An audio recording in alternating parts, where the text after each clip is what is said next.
Jes, punkkuiltaa. Tässä on tämmönen Sao Filipe. Reilun 8 euron punkku. Ja tämähän on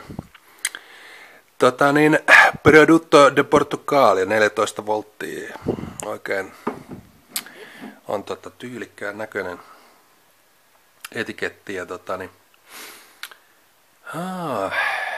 siinähän sitä on. Otetaan vähän tuoksua.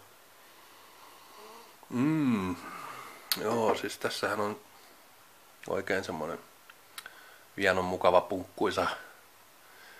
punkkuisa tuoksu ja mitähän sitä nyt sanoisin, mä en tiedä oikein.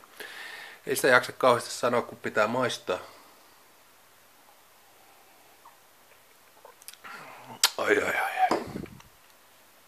Ai. Nyt on suun mukaista kyllä. Oikein on mariaaneen ja punkkuisen makuja. Ei oo kirppeä. Oikein sen aika pehmeä on niinku ja mitähän sitten sanois? Otetaan nyt.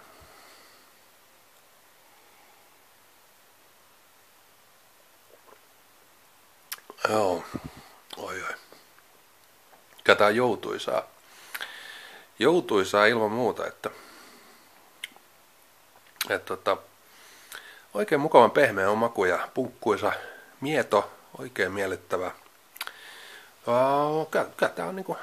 Tää on 4 tähden punkku, että ihan mukavasti meneviä halva viinin kategoriaan, kun oli semmonen alle 9 euron pläjäys, niin oikein miellyttävä.